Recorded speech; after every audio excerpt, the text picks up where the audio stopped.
Let's see the Faraday second law of electrolysis. देखिए Faraday का जो सेकंड लॉ है इलेक्ट्रोलिसिस का, ये किसी पर्टिकुलर एक इलेक्ट्रोलाइटिक सेल के लिए नहीं है।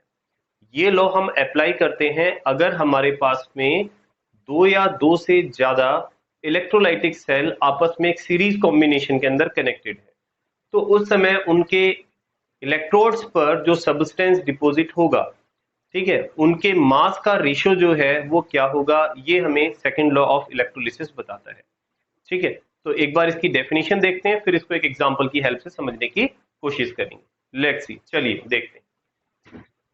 According to second law of Faraday, when the substance, when the same quantity of electricity is passed, same quantity of electricity is passed through solution of different electrolytes, अलग अलग electrolytes के solution में अगर हम सेम क्वांटिटी ऑफ इलेक्ट्रिसिटी को pass करते हैं, then the weight of substance, फिर जो वेट ऑफ सब्सटेंस है W, ठीक है, प्रोड्यूस्ड एट इलेक्ट्रोड, जो इलेक्ट्रोड पर प्रोड्यूस होता है, are directly proportional to their chemical equivalent, वो उसके केमिकल इक्विवेलेंट के डायरेक्टली प्रोपोर्शनल होता है। इसको इस एग्जांपल से समझते हैं हम। जैसे मान लीजिए मैंने एक कंटेनर ले लिया है, ये दूसरा कंटेनर है, कंटेनर हम यह कह सकते हैं कि ये इलेक्ट्रोलाइटिक सेल बना रहे हैं। हमने एक ये इलेक्ट्रोलाइटिक सेल बनाया है and this is the second one, this is second electrolytic cell. इन दोनों इलेक्ट्रोलाइटिक सेल को हम यहाँ कनेक्ट कर देते हैं बैटरी से। Let's see, we have connected both the electrodes by a battery. Okay, this is the positive and this is negative part of it, and these two electrodes are connected together. This is the positive part of electrode and this is negative, so positive electrode is anode and the negative electrode is cathode. This one is cathode.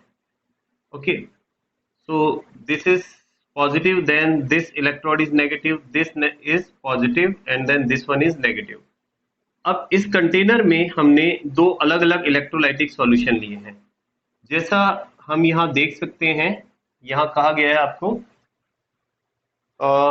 Suppose same quantity of electricity Q is pass through two solution. दो solution के अंदर हमने same quantity of electricity pass की है। अब Q हमें पता है बेटा किसके इक्वल होता है, I इंटू टी के इक्वल होता है। तो हम इसको यूं भी तो कह सकते हैं कि सेम करंट सेम टाइम के लिए हमने पास किया है। तो हम यहाँ इसको ऐसे मान लेते हैं कि हमने I करंट को, ठीक है, फॉर टी टाइम के लिए पास किया है। तो Q से मतलब ये दोनों Q ही हैं, क्योंकि I into T equals to Q होता है। ठीक है, पास किया है किस सॉल्यूशन में, एक तो कॉपर सल्फेट सॉल्यूशन है आपके पास एक्वस फॉर्म में, and the another solution is silver nitrate solution, AgNO3 aqueous solution. ये दो सॉल्यूशन है आपके पास। ठीक है, suppose W1 and W2 are the masses of copper and Ag deposited at cathode. अब हमें पता है कि कैथोड जो होता है वो नेगेटिव इलेक्ट्रोड है।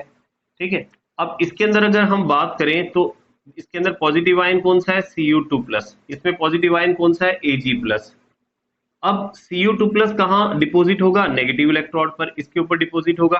ठीक है, और Ag+ कहाँ डिपोजिट होगा, इस नेगेटिव इलेक्ट्रोड के ऊपर, यानी कैथोड के ऊपर डिपोजिट होगा। कितना डिपोजिट होगा, ठीक है ना, कितना डिपोजिट होगा, यही हमें ये लॉ बताता है। तो इस लॉ के अकॉर्डिंग जैसे हमने कहा कि same quantity of electricity is pass through solution, तो इस सॉल्यूशन में हमने same quantity of electricity pass की है, I इंटू टी, यानी Q पास किया है, इसमें भी Q इसमें भी Q। ठीक है, डिफरेंट इलेक्ट्रोलाइटिक सेल के अंदर और कनेक्टेड इन सीरीज कॉम्बिनेशन, ये सीरीज कॉम्बिनेशन में जुड़े हुए हैं। तो जो सब्सटेंस कैथोड पर डिपॉजिट हो गए उनका मास, ठीक है, इलेक्ट्रोड के ऊपर जो सब्सटेंस डिपॉजिट होगा उसका मास जो है वो डायरेक्टली प्रोपोर्शनल होता है उनके केमिकल इक्विवेलेंट के। तो यहाँ पर आप इसको देखो ड्राइव कर सकते हो, क्योंकि W1 इक्वल्स टू Z1Q होता है, हम फर्स्ट लॉ के अंदर देख चुके हैं। ये किसके लिए है आपके पास में, कॉपर सल्फेट के लिए, और सिल्वर नाइट्रेट के लिए W2 इक्वल्स टू Z2Q आ जाएगा। अब क्योंकि हमने दोनों ही सॉल्यूशन में सेम इलेक्ट्रिसिटी पास की है तो दोनों में Q सेम है, तो जब हम इनका रेशियो लेंगे तो Q से Q कैंसिल हो जाएगा, तो यानी W1 upon W2 equals to Z1 upon Z2 हो गया। अब Z1 और Z2 की वैल्यू अगर हम पुट करें, हमने प्रीवियस जो लॉ था फैराडे का उसमें पढ़ा था कि Z1 इक्वल्स टू E1 96500 और Z2 इक्वल्स टू E2 96500 होना चाहिए। अब यहाँ पर अगर मैं 96500 को एक दूसरे से कैंसिल कर दूं तो हमारे पास E1 अपॉन E2 बचता है। ठीक है ना, ये फॉर्मूला हमारे पास आ गया। तो यही स्टेटमेंट जो है ये फैराडे सेकंड लॉ है, इसको आप वर्ड्स में बोल सकते हैं। ठीक है, तो ये क्या कह रहा है, W1 is the mass of copper deposited, W2 mass of Ag deposited, E1 equivalent mass of copper, E2 equivalent mass of Ag। तो हम ये कह सकते हैं कि इलेक्ट्रोड पर डिपॉजिट होने वाले सब्सटेंस के मास का रेशो उनके इक्विवेलेंट मास के रेशियो के इक्वल होता है। यही फैराडे सेकंड लॉ है। According to Faraday second law, the mass of substance deposited on electrodes, ठीक है, the ratio of the mass of substance deposited on electrode is equal to the ratio of their equivalent masses. ठीक है, this is the second law of Faraday. ये Faraday का second law है।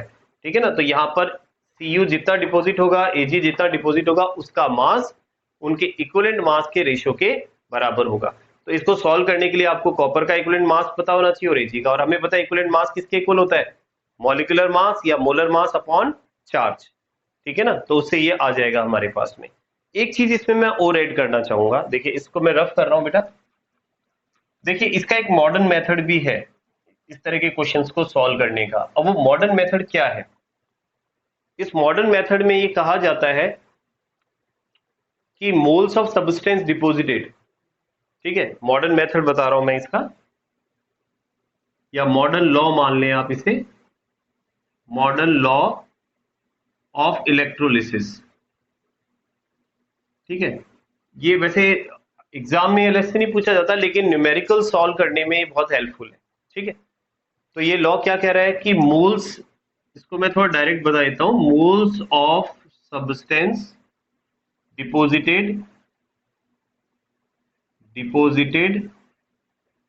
is directly proportional to the number of moles